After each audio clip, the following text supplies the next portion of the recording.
Restraining orders are nothing. They're violated right and left.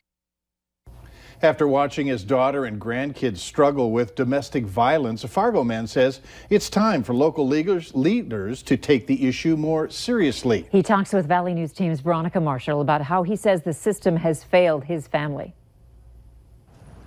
They go in and lock themselves in a room to get away from him. He busts the doors down. Michael McMorrow says his daughter and her children have been caught in a cycle of domestic violence for more than a decade. She got kicked in the face. She got her eye orbit broke. Her jaw was completely broke. She had no teeth left. And I'm just afraid of what he's teaching my grandkids. And they're showing it. Those fears have peaked now that the children's father has been released from jail. McMorrow says the family has worked with police to end the abuse, but currently officers can only do so much. Call us, talk to us, and we can let that beat officer know that this is your fear, and hopefully they can maybe make a little extra presence around your residence or place of work. The police have been called. They take him away. He's got a protection order on him, and it's not, no sooner he gets out of jail, bailed out or whatever, he's back over there. McMorrow's daughter's abuser has been charged with domestic violence and violating protection orders 8 times already. McMorrow says when protection order violations and domestic violence charges stack up like this, it's proof that the system isn't working.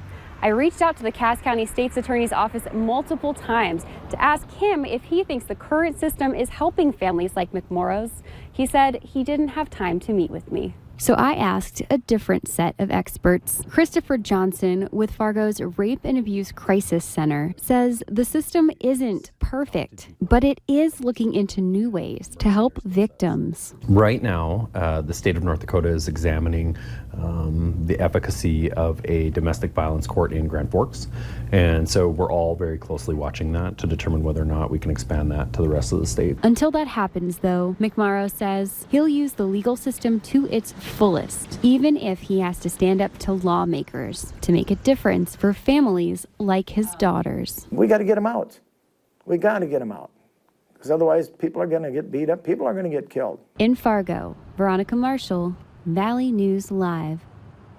If you or a loved one are dealing with domestic violence, there are resources within the community that you can turn to for help. You can find more information about that on our website.